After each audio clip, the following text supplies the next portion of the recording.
Assalamualaikum warahmatullahi wabarakatuh. Ila hadratin nabiyil mustafa Muhammadin sallallahu alaihi wasallam ala hadhihi niyyah wa ala kulli niyatin salihah wa bil qabul bi barakatil Fatihah. A'udzu billahi minasy syaithanir rajim. Bismillahirrahmanirrahim. Alhamdulillahi rabbil alamin. Ar-Rahmanir Rahim. Maliki yaumiddin. Iyyaka na'budu wa iyyaka nasta'in. Ihdinas siratal mustaqim. Siratal ladzina an'amta 'alaihim ghairil maghdubi 'alaihim waladdallin. Amin. Bismillahirrahmanirrahim.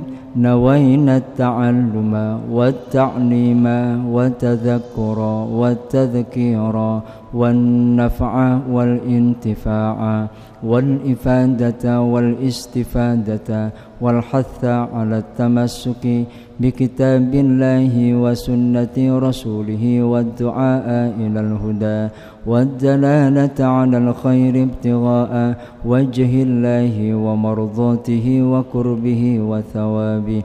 Qala asy-syaikh al-muallif rahimahullah wa nafa'na bihi wa bi ulumihi fid dharain amin. Para bapak dan ibu jamaah di Masjid Sabillah yang berbahagia, alhamdulillah kita melanjutkan pembahasan kitab hadis Arba'in An-Nawawi. Kita masuk pada hadis yang ke-15. Bismillahirrahmanirrahim. An Abi Hurairah radhiyallahu anhu anna Rasulullah sallallahu alaihi wasallam qala man kana yu'minu billahi wal yaumil akhir falyakul khairan aw liyasmut wa man kana yu'minu billahi wal yaumil akhir falyukrim jarahu wa man kana yu'minu billahi wal yaumil akhir falyukrim dhaifahu. Rawahul Bukhari wa Muslim.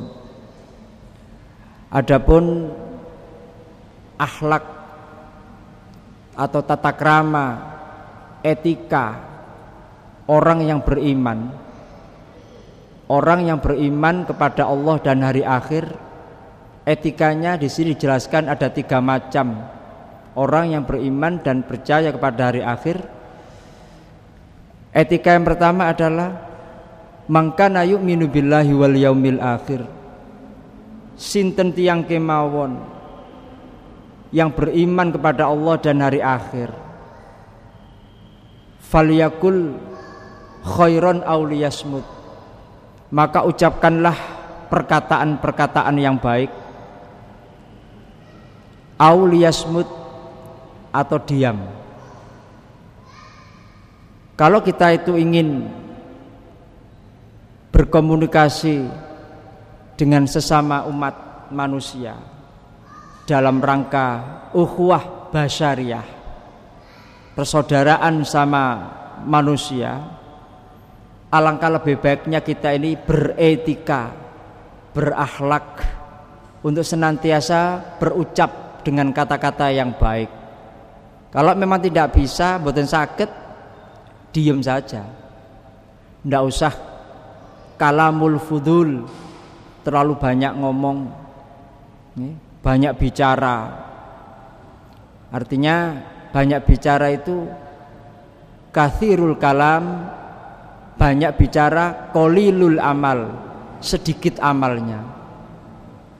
Akhirnya orang itu menilai perilaku kita berbicara itu, yang nilai orang lain. Walaupun orang lain itu diam, kan mereka menilai bener ndak yang diomongkan itu. Maka lebih baik kita ini, lebih bijaknya adalah diam kalau tidak bisa bicara baik. Bicara hanya seperlunya saja, yang ada kepentingan hajat untuk sesuatu yang maslahat. Kita sudah bicara baik, tapi kenapa orang tersinggung? Nah, makanya Setiap ngomong itu ada konsekuensinya. Satu kata, satu kalimat, dua kalimat, itu ada konsekuensinya dan tanggung jawab dan akibatnya. Paling tidak orang lain itu tersinggung dengan ucapan kita. Nah, kita rasakan saja. Orang bicara itu paling tidak mikir yang bicarakan itu apa, materinya apa. Seandainya materi ini saya sampaikan, orang itu tersinggung apa tidak? Kita bicara tentang materi A di hadapan orang banyak, materi yang namanya A. Orang lain itu tidak ngerti masalah materi A, dia punya materi B, yang tidak usah dibicarakan. Karena daya tangkap dan pemahaman orang lain yang punya materi B tidak sama dengan daya tangkapnya orang yang punya materi A. Muncullah satu kesalahpahaman, muncullah yang namanya ketersinggungan. Ini namanya akhlak. Kadang-kadang kita ini benar, tidak dosa kita memperoleh rezeki, cerita kepada orang lain kita bahwa memperoleh rezeki. Kita harus tahu dan paham orang yang diajak bicara itu, kita cerita tentang rezeki dan kenikmatan kita, walaupun niatnya itu tahadud bin nikmah, tapi tetap saja orang itu cemburu, iri, hasud. Ini kan menimbulkan dampak. Lebih baik diam. Diam itu paling aman, paling bijaksana. Kecuali orang itu memaksa kita untuk bertanya kepada kita, baru kita jawab dengan kata-kata yang baik. Kadang-kadang kita sudah berusaha sebaik mungkin kalimatnya ditata dengan seenak, seapi-apinya, tapi namanya ekspresi. Ekspresi itu ungkapan jiwa. Kemudian muncul kalimat dalam ucapan-ucapan, walaupun itu baik, karena ekspresi dalam jiwa itu tidak bisa ditipu. Orang mengesahkan bahwa itu adalah melecehkan. Bisa jadi begitu. Orang berbuat baik saja orang banyak mengomentari. Kita ini loh berbuat baik, tidak banyak ngomong, diem, itu aja banyak yang ngomentari. Sing ginilah, sing gitulah. Nah, kalau kita sudah diem banyak yang ngomentari, tidak usah direken itu. Yang penting kita berbuat baik. Diem aja tidak bicara, kita berbuat baik. Banyak orang yang ngomong komentari ya, macam-macam. Apalagi di zaman milenia ini. Ini zaman milenia ini namanya zaman fitnah. Selama masa pandemi setahun jenengan mboten krasa dirasakan temana. Ini zaman fitnah para bapak. Ngomong titik bisa geger. Apalagi seorang pemimpin ngomong sak kata bisa jadikan bahan objek permasalahan. Kan sekarang orang pinter-pinter, tidak ada orang bodoh, pinter-pinter, Interpol. Apa kena penyakit namanya ya itu tadi itu, orang udah rasa, tidak rasanya itu mati, tidak mampu merasakan maksud hati orang lain itu apa. Ini yang sangat bahaya. Sing penting aku ki enak, orang lain tidak tahu, ini mati rasa. Belum tentu orang itu ngerti agama, ilmu loh ya, agama, etika rasanya itu signifikan, tidak ada hubungannya.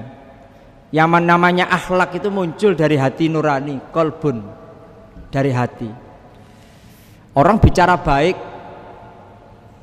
jangan sampai menyinggung perasaan. Ini butuh hati yang Masya Allah. Kata Imam Al-Ghazali, kolbunnya itu adalah bebas dari sifat-sifat hasud, iri, dengki. Hati itu kalau bicaranya itu baik, tapi dalam hatinya itu ada sifat rasa hasud, bicaranya menjadi tidak baik. Walaupun secara zahir materi itu baik, tidak tahu itu memang ungkapan dan ekspresi jiwa, bahasa. Mangkana yu'minu billahi wal yaumil akhir falyukrim jarahu. Kalau ngaku kita beriman, di samping kita berbicara baik, muliakanlah tetangganya, tetanggamu, tetangga siapapun. Ini kan tidak ditentukan sing tonggo kudu sing ahli masjid, tidak, sing tonggo kudu ahli maca Quran, tidak. Namanya tetangga. Tetangga ya macam-macam orang. Ada tetangga Cina, Hayya, macam-macam. Ono tetangga Jawa, Jawane macam-macam.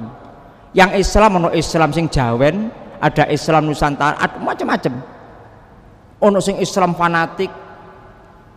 Tapi kita tetap disuruh memuliakan kepada tetangga. Kalau kita memuliakan tetangga, berarti kita ini ada jiwa-jiwa kasih sayang. Karena Allah itu sayang. Pada kuliah subuh kalau sampai matur, Allah sayangnya itu tidak pilih-pilih. Allah itu mempunyai kasih sayang yang disebut dengan rahmat. Ini kami sampaikan pada waktu subuh, kuliah subuh tadi pagi. Kasih sayang Allah itu tidak pilih-pilih. Kamu sholat gak sholat tetap tak kasih rezeki. Pernahkah kita melihat Allah tidak memberikan sebagian rezeki pada orang yang tidak beriman? Tidak pernah. Dan kita tidak boleh iri hati kepada orang yang tidak sholat, walaupun dia itu komunis pun, anti Tuhan, ateis, tetap dia merasakan nasi pecel yang pedas itu pedas. Kalau ada hujan deras, dia merasakan hujan deras. Kalau makan es wungkul itu rasanya dingin. Itu namanya rezeki. Itulah yang disebut dengan rahmannya Allah. Rahmat. Lah kita pun juga memuliakan tetangga. Tidak usah pilih-pilih, tebang pilih. Kalau kita memang orang yang baik, ya semuanya kita baikilah. Apakah tetangga kita ini orang Madura, orang Cina, berbeda suku-suku bangsa, agama.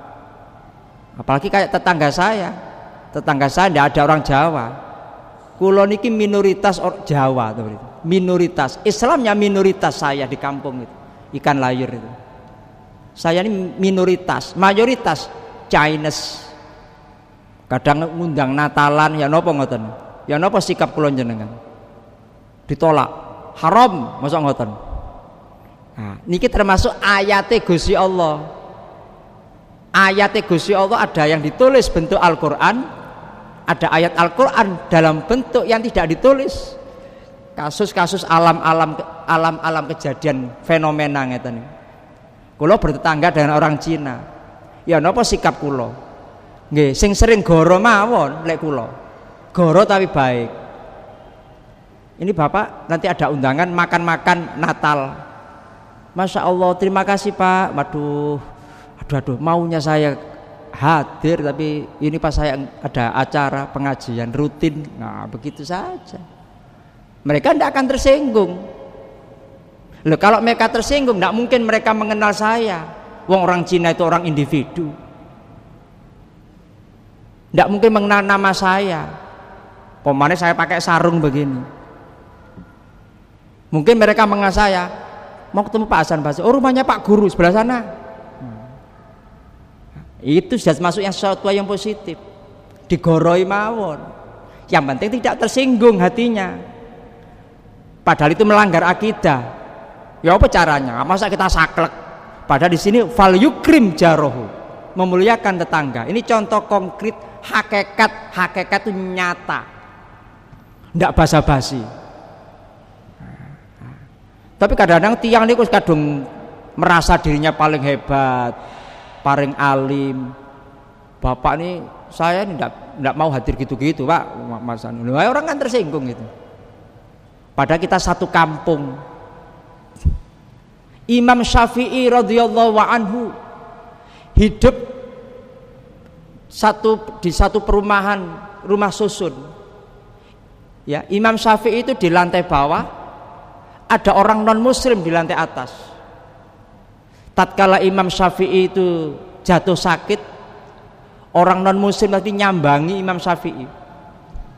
Di kamarnya Imam Syafi'i, tempat tidurnya, sholatnya, pas saat ada tamu orang non muslim di lantai kamar atasnya itu nyambangi kamarnya Imam Syafi'i. Terkejut itu tetangganya tadi itu. Ternyata kamar mandi di toilet di atasnya itu netes ke tempat sholatnya Imam Syafi'i. Tidak sehari 2 hari, itu bertahun-tahun para bapak. Kalau kita kan pecok-pecokan itu. Sing Madura, waduh, nduk remah Pak sampean Pak. Kan najis kabeh kah. Begitu orang sekarang itu. Ndak tanpa kompromi. Ndak tahu karakter orang ini kayak apa. Emosionalnya didahulukan. Imam Syafi'i diem sampai tetangganya itu nangis. Betapa sayangnya, betapa menahannya Imam Syafi'i, memuliakan tetangganya luar biasa. Itu Imam Syafi'i loh. Ulama besar. Siapa tidak kenal Imam Syafi'i menjadi panutan kita bersama. Kita ini bener sedikit aja bener kaya melebihi Nabi dan Rasul.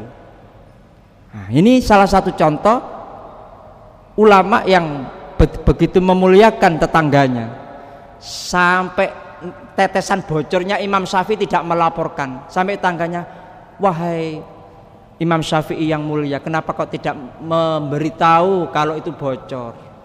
Tapi diam Imam Syafi'i, khawatir tersinggung.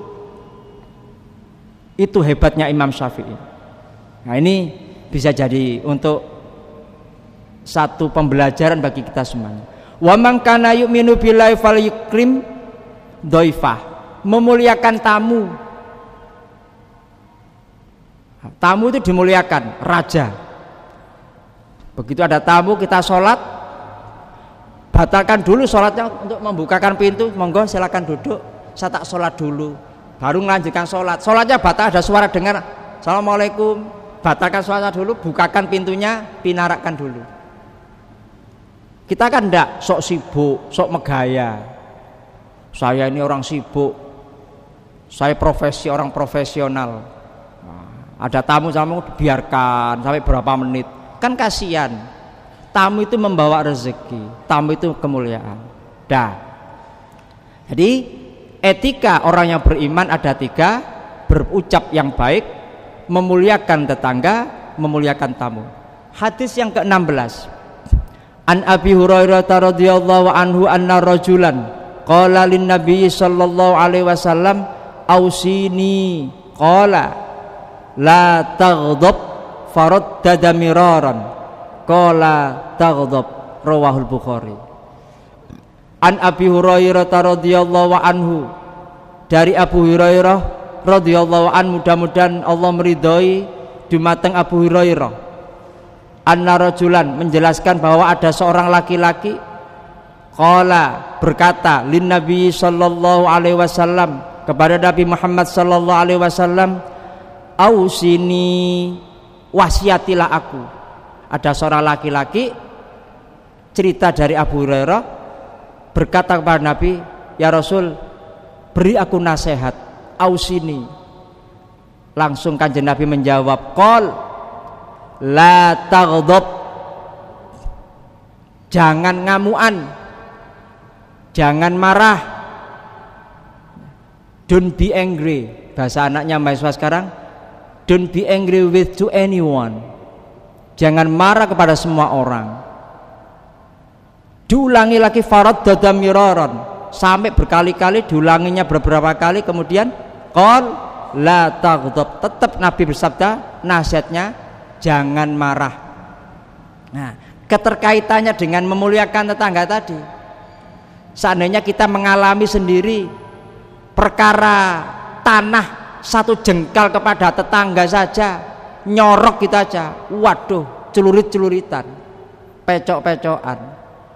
Ini mulai nenek moyang saya di sini Pak, nggak boleh ini, dosa ini. Waduh, wong dianggap gak ngerti dosa, dia yang ngerti dosa. Yang penting kan caranya. Nah ini ada kata-kata la taghdab. Memang berat untuk menahan amarah itu. Menjadi jiwa yang tenang, ya ayyatuhan nafsul mutmainnah irji'i ila rabbiki radiyatan mardiyah fadkhuli fi ibadi wadkhuli jannati. Untuk menjadi jiwa yang tenang, tidak suka pemarah niku nggih abot. Ya. Wasiatnya Nabi jangan mudah marah terhadap segala kondisi apapun. Ya. Karena marah itu akan satu merugikan kita, penyakit cepat datang, peredaran darah semakin cepat, apalagi usia 60 badannya gemuk, wah tensi darah tinggi cepat naik. Santai mawon. Oh dikonokno ya. Ya Imam Syafi'i contohnya bertahun-tahun bertetangga dengan orang yang tidak mengerti tentang Islam. Akhirnya tetangganya Imam Syafi'i tadi masuk Islam. Karena satu hikmahnya apa? Imam Syafi'i tidak marah, memuliakan tetangga, bersikapnya bijak. Wah ini ulama betul ini. Padahal Imam Syafi'i itu orang berpangkat, ulama besar, tapi dia tidak mentang-mentang menjadi orang yang berpangkat. Kalau sekarang kan tidak, apalagi zaman sekarang zaman milenial. Semua orang siapa yang tidak punya HP, mulai buruh tingkat rendah sampai pejabat atas presiden punya HP. Setiap hari orang itu tadarus dengan HP 50 juz Qurannya sampai tidak ketengen. Kalau tidak gini waduh sampai matanya pakai kacamata. Siapa tidak punya HP? Akhirnya orang itu tidak sekolah pinter dengan sendirinya dengan HP. Tidak sekolah bisa jawab, tidak ngerti dalil bisa dalil, karena gurunya satu, Syekhul Google radhiyallahu anhu. Itu permasalahannya. Akhirnya orang itu oleh pinter saja tapi tidak berakhlak, iso menilai orang tapi tidak mampu menilai diri sendiri. Yang paling enak bagaimana Bapak menghadapi zaman-zaman milenial, zaman fitnah kayak seperti begini? Diam itu lebih baik, diam itu lebih bijak. Yang kedua, memberikan contoh-contoh yang baik. Banyak contoh-contoh, tidak usah banyak bicara, contoh-contoh saja yang banyak. Kecuali ada orang bertanya, kita jawab semampunya. Kalau tidak ngerti, ngomong tidak ngerti, saya tidak ngerti. Jangan mudah men-share. Apa men-share? Bahasa Inggrisnya share itu artinya divide, membagi. Jangan men-share, membagi satu teori-teori ilmu yang jenengan tidak pernah ngamalkan, termasuk gosop jenengan. Gak tahu ngelakoni tapi men-share ilmu tadi, gak tahu sekolah, podo karo wong nyolong ilmu. Wis gak tahu ngamalno ilmu iku, ilmu ni nyolong. Iki namanya ilmu Spanyol, ilmu separuh nyolong. Nah kalau orang itu separuh nyolong, bagaimana ilmu itu bisa barokah para bapak? Ya barokah pinter tok itu. Kalamul fudul, kathirul kalam, banyak ngomong. Miskin keteladanan zaman sekarang ini. Coba jenengan rasakan dalam hati yang sedalam-dalamnya. Ini. Demikian para bapak, mudah-mudahan pertemuan yang singkat ini kita senantiasa diberi panjang umur oleh Allah. 2/3 sisanya kita akan melaksanakan ibadah puasa Ramadan dengan sempurna. Demikian, wallahul muwaffiq ila aqwamit thoriq. Wassalamualaikum warahmatullahi wabarakatuh.